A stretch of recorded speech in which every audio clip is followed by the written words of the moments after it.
Pronto, então vamos lá. Gente, boa noite a todos, né? Sejam bem-vindos e bem-vindas. É o nosso penúltimo encontro da disciplina Prática Pedagógica 1 do curso de licenciatura em Matemática. Essa disciplina que a gente está aí desde setembro, né? Construindo aos pouquinhos.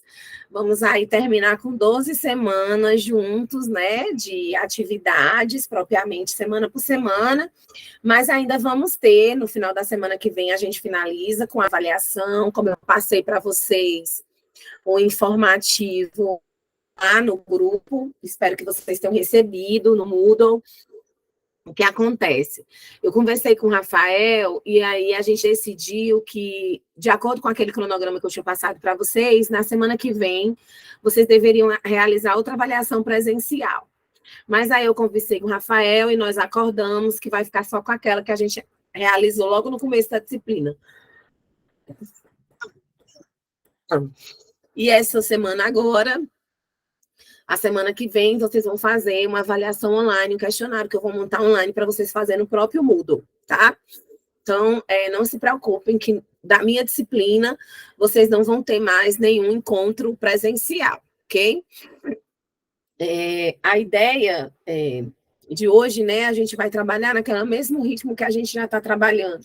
Eu vou passar aqui os slides, comentar um pouquinho, depois eu abro para vocês comentarem, tá bom? A ideia é ficar mais ou menos uns 30, 40 minutos com vocês, né, até para não se cansar muito, né, já que a gente vem aí de um dia de muito trabalho, né?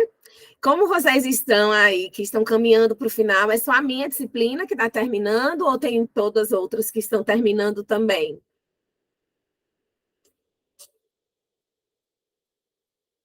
Estão por aí ou não? Teve uma que terminou informática e as outras estão quase terminando também. Vocês estão com quantas no todo, Rubens? 3, 4, estão com quantas disciplinas, mais ou menos? Falta 3. Faltam 3, né? A minha está demorando só um pouquinho, os tutores estão terminando de fazer umas correções para eu lançar as notas todas no sistema, mas vocês não se preocupem, né? Porque a da semana que vem, automaticamente, o próprio Moodle calcula a nota, e aí eu vou só lançar. E se tiver alguma pendência, eu vou dar um prazinho para vocês abrirem antes de liberar a avaliação final, tá? Mas vai ficar bem corrido semana que vem e a outra. Até porque a gente tem um Natal aí envolvido nisso, né? Mas eu acredito que dá tempo, até porque como eu fiz algumas atividades, coisas simples, né? Às vezes você deixou de fazer um fórum ou outro, porque um fórum vale só, às vezes, 10 pontos, 15 pontos. Às vezes você não se prejudica tanto, né? Mas assim que eu lançar tudo, eu aviso a vocês, porque alguns tutores tiveram alguns problemas e acabaram não fazendo todas as correções. Além disso, também o próprio sistema, a plataforma, estava com dificuldade de poder lançar a nota. E aí eu corrigi. Tá, então vamos lá. Eu vou começar, tá? Eu vou fazer a reprodução da minha aula, e aí, logo no comecinho, eu vou precisar que vocês me digam mais ou menos o que é que vocês acham, tá? Então, assim, quem puder participar, eu não sei se vocês estão conseguindo me ouvir bem, porque eu estou ouvindo vocês bem baixinho.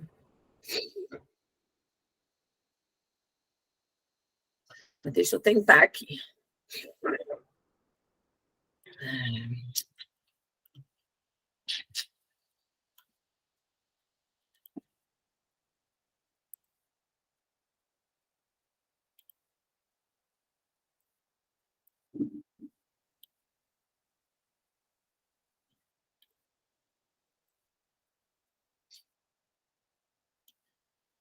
Estão conseguindo ver? Sim.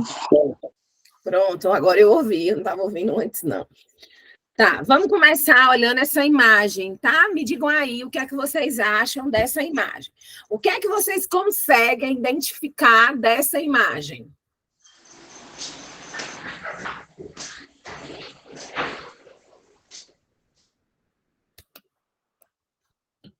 Que produto é esse? Rapaz, tá parecendo um miojo. Tá aparecendo um miojo, né?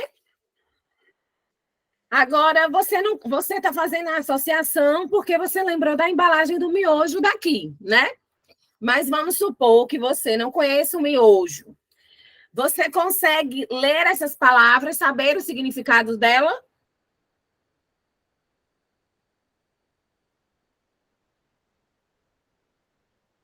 Vocês conseguem saber o significado delas?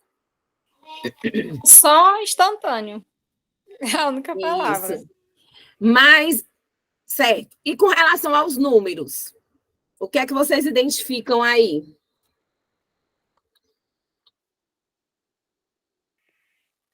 Não, em relação aos números, não. Lá Não tô embaixo, vendo. perto da setinha. 120 gramas, esse aí? Isso, exatamente. O que eu estou querendo trazer com essa imagem? A ideia do letramento matemático, gente, iniciem pensando que o que é que vocês estão trazendo?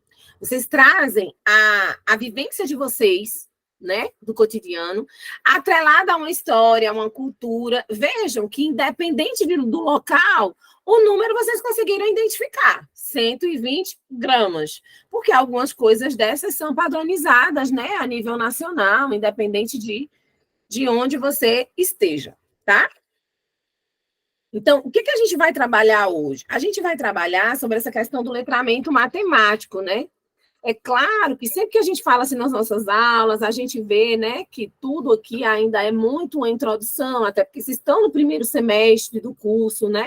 A gente está introduzindo em vocês essa ideia das práticas de ensino, né, desse processo de refletir, de agir, de refletir, né? Reflexão, ação, reflexão, como bem pontuado por Sean e muitos outros autores, né? Então, a ideia aqui é que vocês comecem a fazer todo esse processo, para que ao longo desse processo vocês consigam sair preparados, né, para realizar, aplicar essas atividades no cotidiano, tá?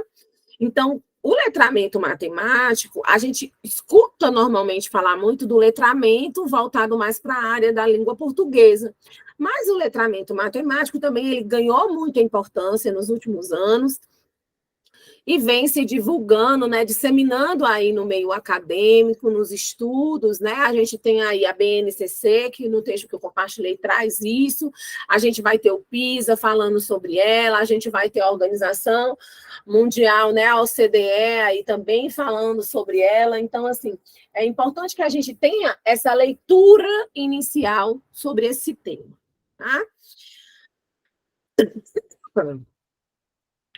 Então, o que a gente pode trazer assim?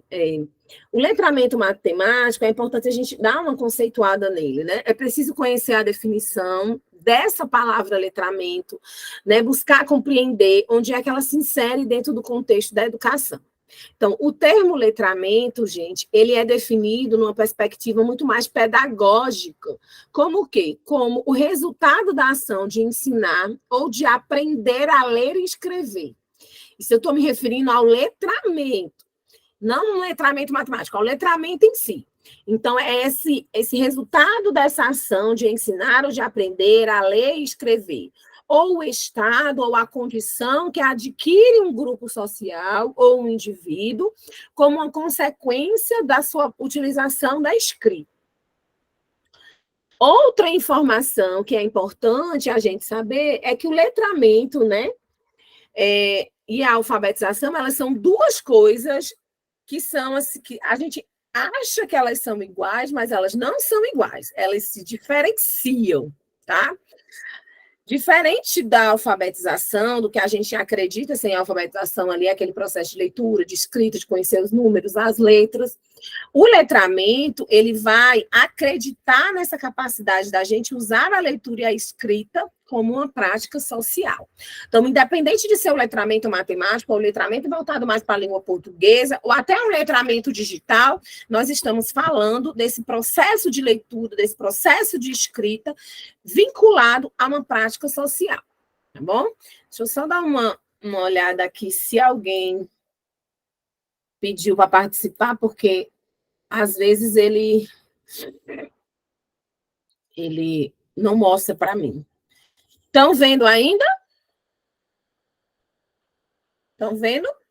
Eu vou continuar. Tá? Sim, professora.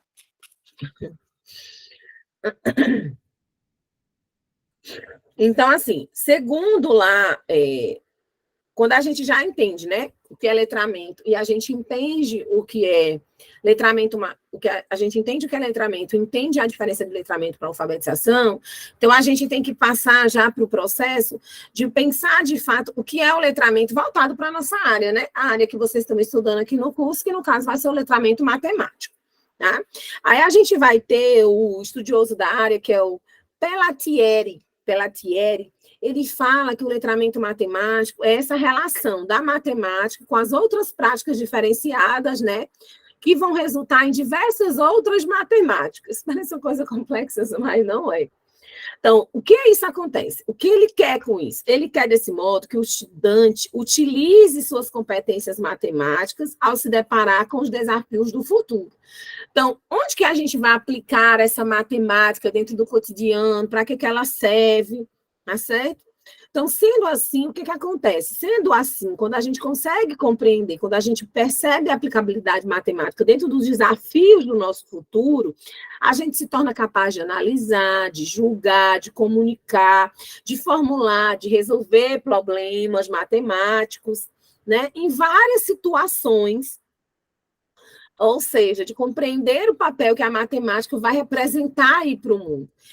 No meu doutorado, o meu orientador, ele é engenheiro elétrico, mas ele tem mestrado e doutorado em física. E aí, quando eu estava fazendo lá a minha pesquisa, que é voltada mais para o ensino da ciência, ele sempre falava, Daniela, existem conceitos que são conceitos universais.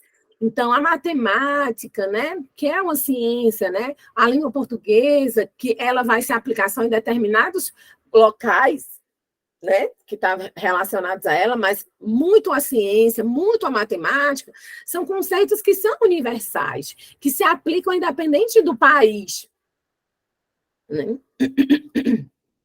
E é importante a gente entender isso. Então, sendo assim, a gente é capaz, né, de analisar, de julgar, de se comprometer com o papel, né, que a matemática vai ocupar no nosso dia a dia, da gente conseguir fazer essa leitura de mundo. A gente fala muito em leitura de mundo em consequência daquilo que Paulo Freire ensinou, mas é o que a maioria dos estudos estão relacionados a isso, né? Essa leitura, a importância da gente ter esse conhecimento, da gente ter esse contexto. Quando a gente vai estudar, por exemplo, a OCDE, né, que é a organização aí internacional, ela fala que quando você vai trabalhar, por exemplo, dentro da sala de aula, dentro do processo formativo dos professores, você tem que pensar em algumas possibilidades. Não é? Eu ia dizer 3, mas não são 3. São 5 possibilidades que você tem que pensar quando você vai trabalhar no processo de formação do professor, principalmente se você quer vincular esse professor a um processo de formação inovadora. Então, o que é que você tem que pensar? Que esse professor ele tem que refletir sobre aquilo que ele escreve, a importância dele sempre estar no dia a dia na sala de aula, diversificando os métodos, tá? É muito importante que o professor, dentro do processo formativo, ele compreenda que, dentro da sala de aula, quanto mais diversidade de métodos ele utilizar, mais fácil vai ser dele alcançar o aluno. É importante que ele tenha, assim, essa organização, que ele se planeje, que ele tenha uma rede de apoio, que ele consiga realizar atividades, que ele consiga aprender, ter cada vez mais essa possibilidade de domínio, né?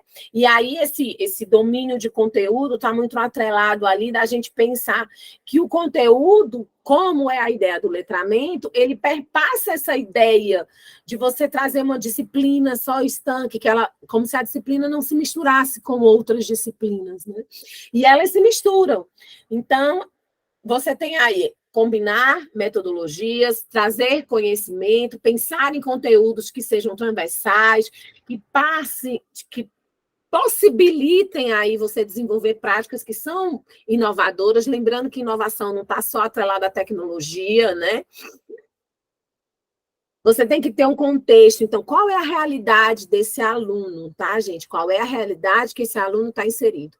Tudo que você lê hoje em dia, muito desses documentos que saem, que falam, abarcam essa temática, a realidade do aluno. Quanto mais próximo você traz o conteúdo para o aluno, mais fácil o aluno aprende.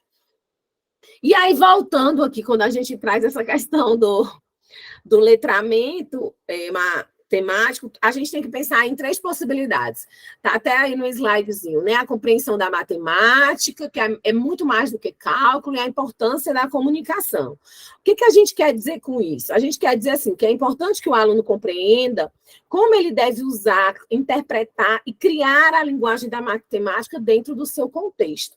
Ele deve ter também essa habilidade de calcular, a capacidade de aplicar o conhecimento matemático na vida diária de uma forma significativa.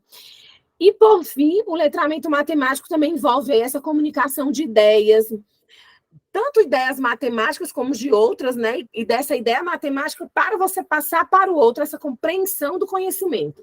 E aí eu chamo a atenção de você que, em alguns contextos, o pessoal prefere muito mais, às vezes, deixar de oferecer aquela disciplina de cálculo, porque os alunos consideram a disciplina muito difícil.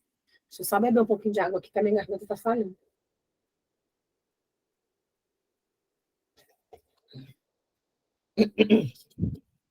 Né?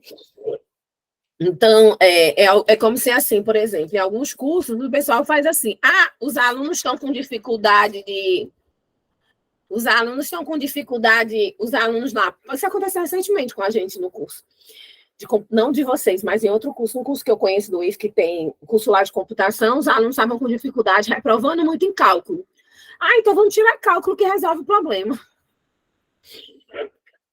De fato, os alunos não reprovam mais em cálculo porque não tem a disciplina de cálculo, né? Mas cadê o estímulo, o raciocínio do aluno, dele pensar em muitas outras coisas, acaba que foi prejudicado, né? Mas, paciência. E aí,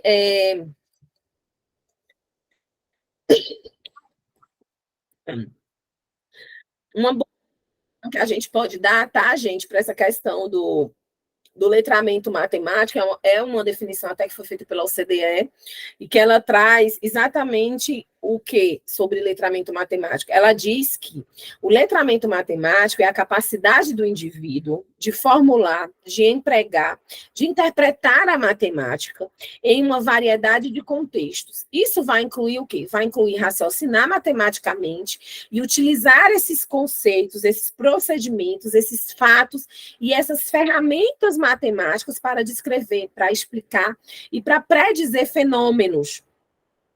Isso auxilia os indivíduos a reconhecer o papel que a matemática tem e exerce no mundo, né? E para que os cidadãos, eles sejam construtivos, eles sejam engajados, eles sejam reflexivos, eles possam fazer um julgamento bem fundamentado e tomar de decisões necessárias. Por que eu estou chamando assim? Eu estou chamando a importância de trazer a questão do letramento matemático, gente, mas eu quero que vocês pensem assim, ó. Há 2 dias atrás eu cheguei para os meus alunos, foi 2 dias atrás, eu cheguei para eles, a gente está fazendo agora uns certificados uns certificados que a gente entrega para o projeto que eu faço parte, que é a Academia Ractal. Esses certificados da gente não está saindo pelo sistema, pelo SWAP aí, como vocês usam, né? Então, a gente tem que ir no controle acadêmico e pedir um númerozinho lá para cada registro individual do certificado do aluno, porque caso venha a perder esse certificado, o IF pode fazer em outro momento o certificado, né? Já que a gente não está podendo usar o sistema. O que acontece? Eu cheguei para um aluno e disse, fui lá no controle acadêmico, peguei o númerozinho, aí eu cheguei para os alunos e disse, desses 70 alunos que estão que vocês vão fazer os certificados, o primeiro registro de certificado, o primeiro número do registro do certificado tem que ser o número 5.604. 5.604, certo? Qual é o número que vem depois do 5.604? Responda. 5.605. Exatamente. Não é lógico? Você Sim. não entende que é lógico? Pois é. Pois os meus alunos vieram, alunos da graduação, viu? Eles estão no último semestre de computação. Eles foram lá no meu gabinete falar comigo e dizer, professora, depois do 5.604 vem quem? O 5.612? O 5.630? Olha, minha gente, eu quis rir para não chorar. a ausência desses meninos, como a gente acha que não, mas o déficit de matemática é altíssimo, altíssimo. E você tirar do aluno uma disciplina que ia provocar nele esse pensar matemático, gera um prejuízo. Né? Gera um prejuízo. É fato. E aí eu fui ter que explicar para o menino que era sequência, né? Depois do 5.604, veio o 5.605, 5.606, para ele entender que cada certificado daquele tinha um número e seguia uma lógica, né? Uma ordenzinha. Bom, mas paciência, né? Tá. E aí, então, assim, qual é a contribuição desse letramento aí para o ensino fundamental, né? Primeiro, ele tem a responsabilidade de estabelecer o elo entre o conteúdo escolar e o cotidiano do aluno. Gente, coloque assim na cabeça o quanto é importante o ensino fundamental. Ele não leva esse nome, ensino fundamental, à toa, não. É porque o ápice do desenvolvimento cognitivo das crianças está exatamente nessa faixa etária que ocupa o ensino fundamental. Porque no ensino médio a gente já vai ter aí um outro desafio atrelado a ele, que envolve a questão da adolescência, né, puberdade, muitas outras coisas. Mas está bem forte. Ele ajuda também ao desenvolvimento da percepção da lógica, do pensamento crítico, do raciocínio abstrato das crianças, tá? E aí, quando vocês estiverem lá em psicologia, estudando Piaget, estudando Vygotsky, principalmente Piaget, vocês vão ver a questão do desenvolvimento cognitivo de cada um das fases, dos estágios da criança, né? E aí é importante quando você vê, assim, principalmente na área da matemática, a diferença da questão da abstração que eles têm, que de uma semana para outra muda, assim, às vezes. Tá? Então, esse letramento ele vai ser essencial para preparar a criança para um futuro acadêmico, para um futuro profissional. Se você dá uma boa base para a criança de um ensino fundamental, ela vai conseguir seguir, né, dentro do processo educacional. E também outros estudos comprovam que essa boa habilidade do letramento matemático também é a chave de sucesso para essa vida escolar do menino, né? Veja que os meus alunos têm dificuldade até hoje na graduação, saindo do curso, têm dificuldade até hoje de matemática, de questões assim, de lógica. E aí eu trouxe para vocês as principais habilidades do letramento matemático, que elas são sugeridas pela OCDE, são 7, tá? Que também elas se envolvem, são cobradas pelo PISA, né? Vocês lembram que o PISA é aquela avaliação que é feita internacional, certo? Que verifica tanto a habilidade de português, de matemática, como de ciências. E aí a gente tem 7, que é o quê? Raciocínio lógico e argumentação, comunicação, linguagem, resolução de problema, matematização, a questão da representação e as ferramentas matemáticas. Então, o que a gente pode dizer de raciocínio lógico e argumentação? O raciocínio lógico e a argumentação, gente, ela é uma habilidade matemática que é chamada em todas as diferentes fases dos estágios e atividades que são associadas, tá, com o letramento matemático. Ela é conhecida como raciocínio, como a argumentação. É essa capacidade que vai envolver processos de pensamento, logicamente, que estão enraizados e que precisam ser explorados e que se vinculam a elementos de problema, de modo como fazer inferências, como é que a gente analisa, como é que a gente justifica, como é que a gente formula justificativas, né? Como é que a gente faz afirmações ou como a gente soluciona problemas. Isso tudo está muito relacionado a essa habilidade do letramento matemático, que é o de raciocínio lógico e argumentação. A de comunicação, a gente tem que pensar que o indivíduo percebe a existência de algum desafio e ele vai ser estimulado a reconhecer e compreender uma situação, problema. Então, ele precisa ler, ele precisa decodificar, ele precisa interpretar, ele precisa fazer declarações, ele tem que ter perguntas, ele tem que ter tarefas, ele tem que ter objetivos a ser cumpridos, ele tem que formular o modelo mental de uma situação, e a partir desse passo, ir para a compreensão, para o esclarecimento e para a formulação de um problema. E aí, durante todo esse processo de resolução, os resultados vão ser, eles podem ser intermediários, tem algumas saídas, né? A gente acaba resumindo esses resultados e até mesmo apresentando esses resultados em determinados momentos, para que somente mais tarde a gente consiga ter a solução, a gente consiga pensar em uma solução. O estudante, ele seja assim capaz de apresentar a solução daquele problema, de se explicar, de se justificar. Então, a gente acaba trabalhando essas etapas dentro do menino quando a gente utiliza a questão do letramento matemático. A gente precisa também delinear assim, estratégias para resolver problemas, né? Então, a gente tem que requerer o delineamento dessas estratégias de resolução de problemas matemáticos. Isso envolve, né, um conjunto de processos críticos aí de controle que vão nortear um indivíduo para efetivamente esse indivíduo reconhecer, esse indivíduo formular e esse indivíduo. Então, essa habilidade ela vai ser caracterizada como uma seleção, como um delineamento de um plano ou uma estratégia de usar a matemática para resolver problemas que são decorrentes de tarefas ou de contextos, bem como de orientar a execução. Como essa capacidade matemática ela pode ser exigida em qualquer momento, em qualquer etapa. Então, tudo isso envolve aí essa questão da resolução do problema. E aí a gente vai ter essa linguagem, mas essa linguagem, gente, que a gente está falando aqui, não é só a linguagem propriamente dita, é a linguagem em todas as suas concepções. A linguagem simbólica, a linguagem formal, a linguagem técnica, a linguagem das operações.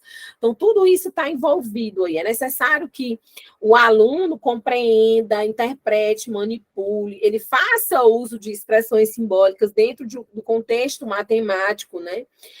Ele reja convenções e regras matemáticas que estão todas por trás aí, dentro desses conceitos.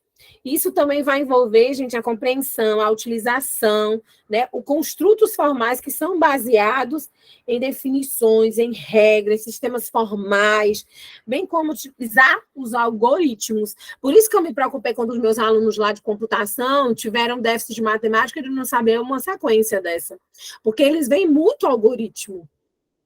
E essa leitura que ele tem que fazer é muito importante, tá? Então, os símbolos, as regras, os sistemas utilizados, eles vão variar de acordo com o conteúdo que você vai trabalhar da matemática. E aí vai ser necessário, né, em alguns momentos, a gente reformular, a gente resolver, a gente interpretar, a gente reinterpretar, porque o aluno precisa ter todas essas competências trabalhadas, todas essas competências, essas habilidades trabalhadas para poder seguir. E aí a gente tem as últimas 3, né, que são ditas aí sugeridas e que são avaliadas no PISA, que tem a matematizar, a representação e as ferramentas matemáticas. O matematizar, gente, significa que o letramento matemático pode envolver essa transformação de um problema definido no mundo real para uma forma estritamente matemática, que pode incluir estruturação, conceituação, fazer suposições ou formulações de modelo, ou quem sabe até interpretar, avaliar um resultado matemático ou um modelo matemático em relação ao problema original. Então, esse termo matematizar, ele está sendo muito mais utilizado para descrever as atividades matemáticas que são envolvidas dentro desse processo. Tá bom? Desculpa aí.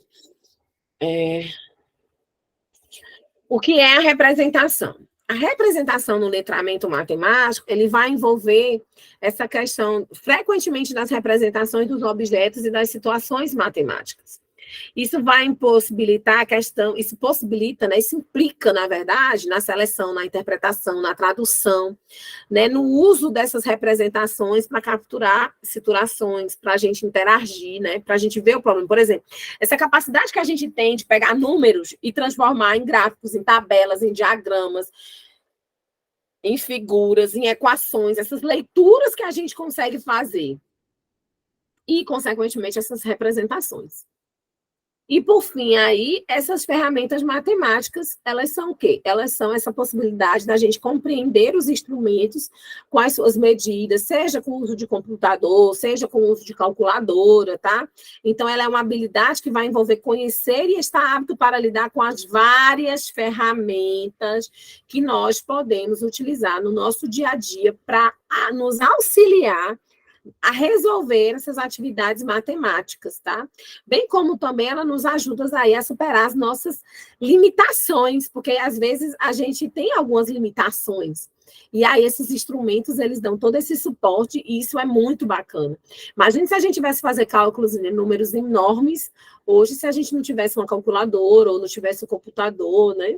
Então, é bem interessante. Então, assim, um computador, ele amplia as diversas possibilidades que o estudante tem de fazer essa leitura matemática. Agora, a gente tem que saber usar, a gente tem que pensar em como que a gente usa, né? E aí, algumas estratégias que a gente pode pensar para estimular o desenvolvimento matemático, a gente vai ter o quê? A gente vai ter as atividades que vão desafiar os alunos, por exemplo, jogos por jogos, ou jogos voltados para quebra-cabeça, tá? Às vezes até a questão, assim, eu gosto muito de trabalhar a questão do raciocínio, ver aquele joguinho ali, o Sudoku, né, de números. Então, tem essa importância. Qual é o significado da gente aprender esses conceitos? Como é que a gente aplica esses conceitos no nosso dia a dia, na nossa vida diária?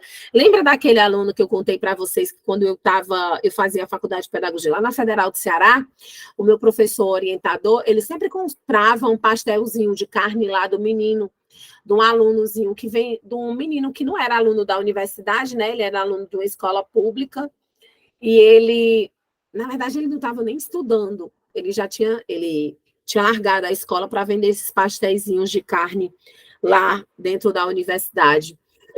E ele não sabia ler, o menino, mas ele sabia fazer todas as contas matemáticas e aplicá-las na venda dos pastéis dele. Um pastel é tanto, 2 pastéis é tanto, troco, tudo isso, essas contas matemáticas ele sabia de cabeça, né?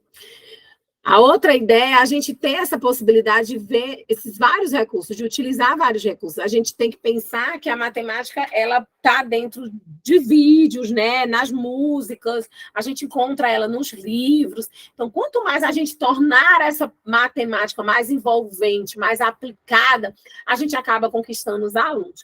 Eu vou trazer um exemplo aqui dos meus colegas da área da física. Quando os meninos foram ensinar ciência para os alunos da licenciatura, eles ensinaram ciência a partir do teatro. E foi muito bacana, porque eles criaram uma peça de teatro envolvendo todos os grandes nomes da ciência na época, né? E fizeram toda uma peça teatral envolvendo isso, e os alunos se debruçaram para estudar esses teóricos da área, no caso lá da área de ciência. Por que a gente não pode pensar também, né? E para além aí do caso da matemática. Quando vocês estiverem mais lá na frente e estiverem estudando didática, vocês vão ter a possibilidade de ver essa questão de gamificação, como é que a gente pode estar aplicando, como é que a gente pode aplicar, por exemplo, um júri, né? Simulação de um júri, que a gente vê muito na questão da área do direito, mas a gente pode pensar em alguma teoria, refutar uma teoria, fazer com que o aluno faça estudos que faz com que ele vá lendo o mundo e aplicando a matemática. E aí, essa aplicação aí, matemática, ela pode ocorrer também na geometria, que é quando a gente vai aprender sobre as formas, sobre as medidas, como é que a gente aplica isso, né? Eu me lembro que eu tinha muita dificuldade de matemática, de ver onde era que eu ia estar aplicando aí todos esses conhecimentos de cubo, de... Ai, meu Deus, essas figuras geométricas todas me davam tanta dor de cabeça, enxaqueca na época das provas, que vocês nem imaginam.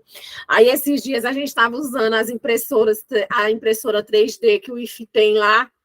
Tá lá, precisando de que conhecimento? Conhecimento da geografia todo. Da geometria, gente, desculpa, não é geografia não, da geometria. Porque inicia lá com cubinho, eu vou editando cubinho, aí faz cilindro, faz não sei o que, e daí vou montando os objetos em 3D, né? Qual é a probabilidade também da gente usar esses conceitos para analisar, né, as determinadas situações, o que é certo, o que é não certo, que decisão a gente vai tomar? Como na loteria, né? Quando ele chegou e diz assim, a chance de você ganhar, e eles fazem todo o cálculo lá para dizer 1 em 1 milhão, em 2 milhões, e tem todo esse cálculozinho. Então, é muito importante ver a aplicabilidade matemática como a probabilidade, mas também como a estatística, né? Eu coleto, eu analiso, eu interpreto. E aí vocês vão ver um pouquinho mais de estatística, mais vinculada à questão da pesquisa no ensino, mais na frente. Se aqui seguir, eu não tenho conhecimento de todas as práticas que vão ser trabalhadas aqui dentro do curso de vocês ainda, até porque é um curso novo e a gente está caminhando assim, né? Pouquinho, mas normalmente nas práticas chega um momento que a gente vai trabalhar das práticas de ensino aplicadas nas salas de aula mesmo. Então, aquela atividade que eu propus para vocês, que vocês fossem lá conhecer a escola, vai chegar um momento que a gente vai lá querer que vocês proponham uma atividade prática, que vocês vejam como foi que o aluno se posicionou. Às vezes que eu não pedi para vocês procurarem atividades lúdicas, aí, em determinado momento, a gente vai querer que vocês criem atividades lúdicas, e aí apliquem essas atividades lúdicas, e a partir dessas atividades lúdicas, vocês escrevam artigos. Então, você passa aí por essa coleta, por essa análise, por essa interpretação de dados, essa interpretação de números. E quais são os desafios e as barreiras que nós estamos enfrentando com relação ao letramento matemático? A gente tem a falta de motivação, né? A gente vê que os alunos, eles podem não ver a relevância do que a gente está estudando na matemática, né? Como é que a gente vai ensinar alguém que não quer aprender, né? Que não tem motivação, às vezes vai para a escola porque é obrigado pelos pais, às vezes os pais mandam os meninos para a escola porque a escola dá uma alimentação que ele não tem como fornecer em casa, então tudo isso às vezes pesa, né? A gente tem a ansiedade matemática, que é essa ansiedade que os alunos têm, às vezes eles veem um problema e eles acham que é muito difícil de resolver, eles não estão ainda com as habilidades cognitivas adequadas para compreender aquilo. Isso está muito atrelado com a concepção de psicologia que você tem, né? Como que você acredita que se desenvolve a cognição desse aluno, como é que ela evolui. E essa falta de suporte que a gente vê no dia a dia, né, que as escolas muitas vezes não têm um material muito mais voltado para a ludicidade, para a gente trabalhar com os alunos, aqueles joguinhos lá, aquelas brincadeiras, né? Não tem, e aí a ausência desse recurso, seja na escola, seja em casa, acaba dificultando aí o desenvolvimento das habilidades matemáticas do nosso aluno. Então, quando a gente fala em desenvolver o letramento matemático, é irrefutável, né, que é importante, que traz resultados positivos, né, e que é um processo, tá, gente? É um processo que a gente vai aplicando aí na nossa vida, no cotidiano, né, no dia a dia. Como é que a gente vai conseguir aplicar tudo isso? Né? Como é que a gente consegue aplicar esse conhecimento matemático no nosso dia a dia, tá? Então, assim, eu separei essa pequena aula, né, para trazer aqui para vocês sobre o letramento matemático. Eu queria saber se vocês têm alguma dúvida, querem fazer algum apontamento, né, para poder a gente conversar aí um pouquinho, ou se vocês não tiverem, gente, nenhum. Ai, a Jéssica está dizendo que os professores dela do Fundamental só copiavam e mandavam um substituto. Ai, não me fale. Olha, eu não vivenciei, Jéssica, até porque eu fui uma menina que, apesar dos meus pais não serem ricos, né, e nem classe média alta, mas eu estudei. Como eu disse, eu sou de Fortaleza, então eu estudei em Fortaleza numa escola de freira chamada São Rafael. Ela não era uma escola muito cara, mas nunca, como ela era particular, então era muito difícil o professor faltar, né? Mas eu me lembro muito que era essa questão decorativa mesmo. Era uma coisa muito decoreba, digamos assim. No meu tempo a gente chamava assim, decoreba, que era a aplicação de fórmula, né? Essas questões do Enem, às vezes eu olho assim, eu digo assim, meu Deus, os nossos alunos são heróis. Porque eles trazem todo um contexto para os meninos responder que no dia a dia da sala de aula, muitas vezes eles não utilizam, né? Aquelas perguntas, elas não estão todas contextualizadas, interligadas, da forma como o Enem traz. E olha que o Enem, ele já está bem antigo, já tem muitos anos que a gente tem o Enem. Eu acho que o Enem é de 1999, se eu não me engano. Então, já tem muitos anos que a gente tem o Enem e ainda hoje a escola não conseguiu trazer esse modelo de avaliação do Enem para o nosso dia a dia, né? A gente ainda não conseguiu trazer. Tanto é que eu sei que tem algumas questões que eu faço que elas normalmente não acabam não estando contextualizadas, elas acabam sendo muito diretas. Quando eu trabalho com os alunos da EFEB, que foi a disciplina da Cris, né? Quando eu trabalho com os alunos da EFEB, normalmente eu gosto de trazer questões de concurso do que se cobra de EFEB, ou questões de ENAD do que se cobra. Por quê? Porque, gente, questões A gente fala muito da questão da mecanização, mas algumas coisas são treinos. São treinos. Você tem que treinar. Por exemplo, se você vai fazer a banca do concurso você quer fazer um concurso para o Tribunal de Justiça, então você tem que estudar provas daquela banca que vai ser responsável por elaborar a prova do concurso do Tribunal de Justiça. Porque você tem que treinar aquele estilo de questão. Porque se você pega o ritmo do estilo da questão, você consegue solucionar mais fácil. É a questão do raciocínio lógico, né? Algumas coisas você vai trabalhando, você vai se trabalhando e consegue seguir aí dentro do processo de aplicar esse conteúdo. E a matemática, eu tenho um pouco de traumas da matemática. No 6º e 7º ano que eu fiquei de recuperação, é que o meu pai foi me ensinar a Deus, foi terrível. Nunca mais na minha vida eu fiquei de recuperação depois que eu vivenciei isso com ele. Porque meus pais eram separados, e aí ele que foi me ensinar, que ele disse que a filha dele não podia ficar de recuperação em matemática. Misericórdia. Eu sofri o pão que o diabo amassou com aquele homem me ensinando matemática. Então, pelo menos algumas coisas de raciocínio lógico, matemático, eu absolvo, né? Apesar de ser pedagoga, o pessoal tem muito preconceito que pedagogo não gosta de calcular. Muitas colegas minhas que são pedagogas mesmo não gostam, mas eu aprendi essa vibe aí do raciocínio lógico, de algumas coisas, de pegar e dar uma olhada, por causa que eu quis me livrar do sofrimento do meu pai me ensinando.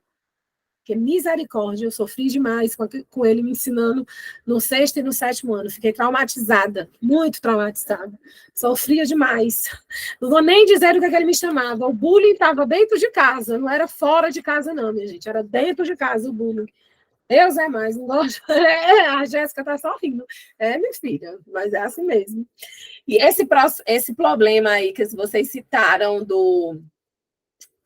dos professores substitutos, gente, é algo que talvez aconteça com vocês, no sentido de que, quando vocês chegarem nos estágios, vocês vão ver que os professores que vocês vão estar executando o estágio na sala deles, às vezes eles somem, eles deixam de ir, e botam vocês para ir dar aula no lugar deles.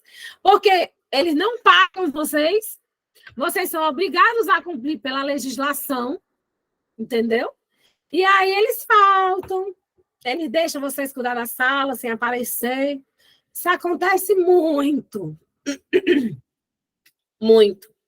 Por isso que quando eu estou dando a disciplina de estágio, eu não sei como vai funcionar no caso de vocês, mas na nossa disciplina de estágio aqui dentro do IFE, quando eu entrei no IFE em 2010, eu comecei a visitar os meus estagiários, né? Eu sempre ia visitar, pelo menos uma vez no semestre eu tinha que visitar os estagiários, eu acho que é o mínimo que a gente pode fazer. Tinha escola que eu chegava lá, o pessoal não sabia nem que existia estagiário. O pessoal, o professor deixava de ir mesmo dar aula para o estagiário, colocar o estagiário para ficar dando aula no lugar dele. Até porque, gente, essas disciplinas, esses cursos que o IFE tem, que é Física e Química, dentro das escolas públicas, que se vocês forem ver, muita gente que está dando aula de física não é formada em física. A maioria, às vezes, é formada em matemática, viu? E muitas vezes quem está dando aula de química não é formado em química. Às vezes quem está dando aula é o professor de biologia. Então, esses professores aí, quando eles veem que vai chegar uma pessoa que está estudando da área, eles é como se estivesse tirando assim, um peso da vida deles. Então, eles deixam vocês assumirem a sala de aula para que eles consigam aprender. Porque às vezes eles não sabem. Porque os dados da educação básica de formação de professor melhorou muito nos últimos 20 anos para cá, mas antes existia professor dando aula no ensino médio sem ter o ensino médio completo, principalmente na zona rural, entendeu? Então isso acontecia muito. E aí, desses 20 últimos anos para cá, foi exatamente quando a gente passou a ter professores muito mais formados, né? Que a gente teve a introdução do PIBID, que ajudou o professor que está lá para ele melhorar as práticas, tudo isso aconteceu. Deixa eu ver o que o pessoal está dizendo aqui. A menina está dizendo que o Wendel está dizendo que tinha uma professora que ensinava química, mesmo sendo formada em matemática. Isso. Tem aquelas que são formadas em língua portuguesa e tem que dar a língua inglesa, sendo que ela é formada só em língua portuguesa, sem ter língua inglesa. Deus me livre. Física é muito comum, gente. Quem às vezes se forma em física vai dar aula de matemática, às vezes quem vai tá formado em matemática vai dar aula de física. Então, a gente ainda não consegue abarcar, até porque a desvalorização do professor afasta os profissionais da área. Vocês foram até muito sensatos na resposta de vocês lá no fórum, mas tem muito aluno, quando eu chego dentro da turma de física, por exemplo, e pergunto, 35 alunos, quem quer ser professor? E eles, são 2, 3 que dizem, o restante diz assim, não, professor, eu estou aqui porque o SISU me colocou aqui, vou continuar tentando Enem, quando o SISU me levar daqui, aí eu vou. Entendeu? Então, tem muito isso. Isso ainda acontece muito, gente. Aula de religião, aula de artes, tem a estrutura da educação básica brasileira não é boa, porque eles contratam os professores para dar 220 horas e eles não têm 220 horas de sala de aula mensal. Não tem. Então, a escola começa a encher esse horário do professor de outras coisas, de outras disciplinas, que é errado. Diga aí, Francielda, pode falar. Boa noite, professora.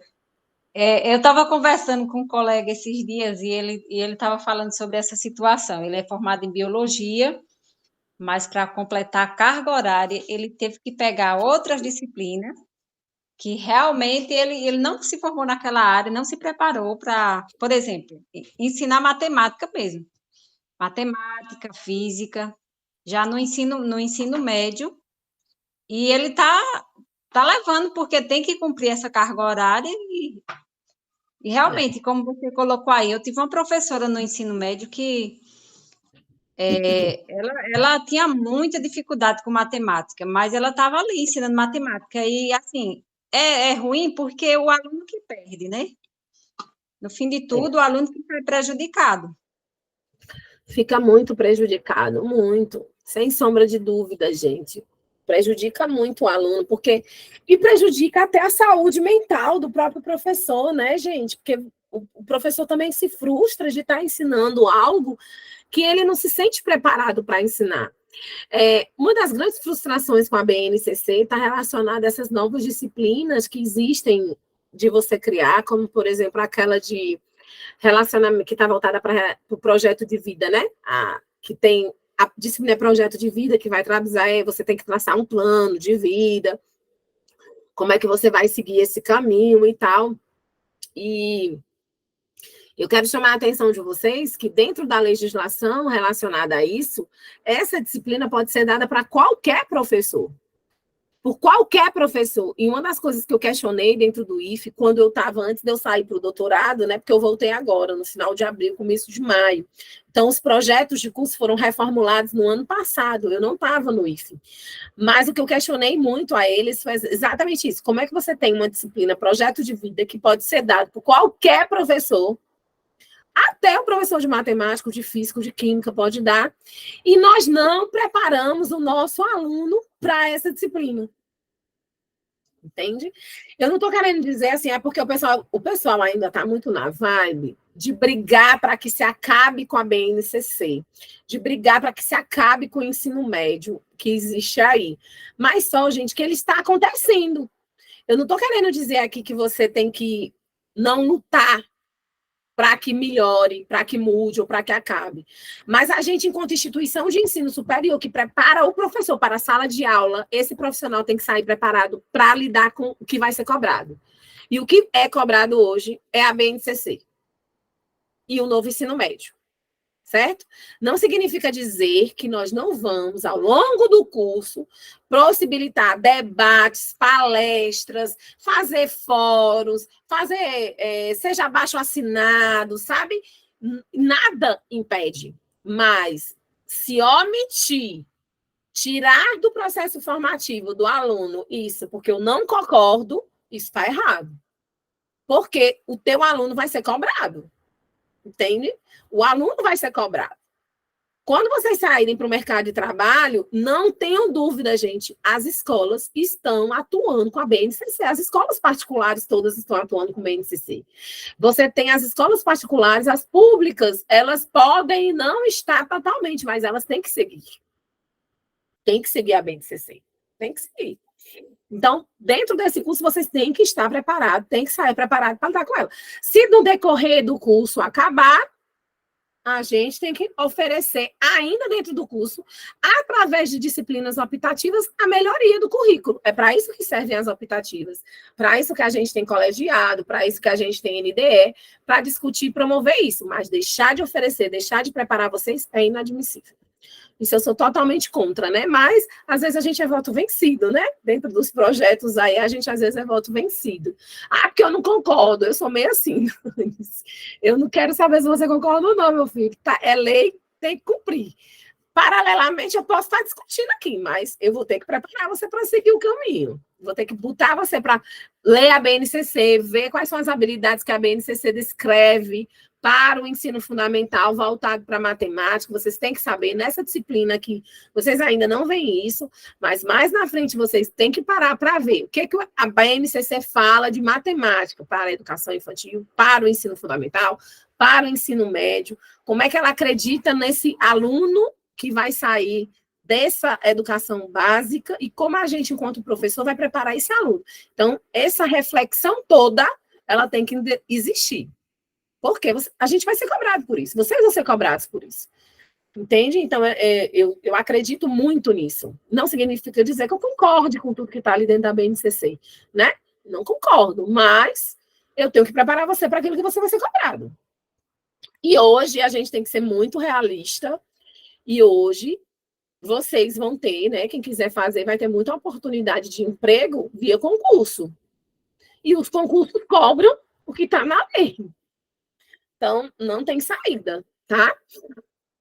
Gente, vocês têm mais alguma pergunta, alguma coisa? Eu estou falando que a minha voz está começando a falhar, eu estou ficando um pouquinho agoniada. Aí eu queria saber se vocês têm mais alguma pergunta, algum questionamento. Se não, eu vou pedir desculpa a vocês e vou querer encerrar.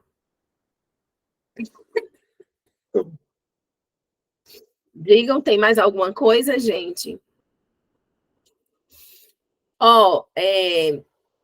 Eu vou, amanhã eu disponibilizo essa gravação, tá? Eu disponibilizo lá no site, lá no nosso Moodle, lá para vocês. E lembrando, para quem chegou depois, tá? Que na semana que vem a gente não tem mais encontro presencial. Eu vou disponibilizar, a nossa aula a gente vai ter a última aula na quinta, e aí na sexta, somente na sexta, é que eu vou liberar a atividade avaliativa para vocês fazerem. Né? Porque eu acho importante a gente ter esse momento de diálogo. E aí eu vou deixar essa avaliaçãozinha para vocês na sexta, sábado e domingo. Da semana que vem, para vocês fazerem, tá bom? Somente na sexta, sábado e domingo. Aí, até segunda, se for nessa segunda agora, na outra, eu vou ter que lançar todas as notas de vocês, ver se tem alguém que ficou sem fazer alguma atividade, gente, puder ir fazendo, façam, tá? Se atualizem aí.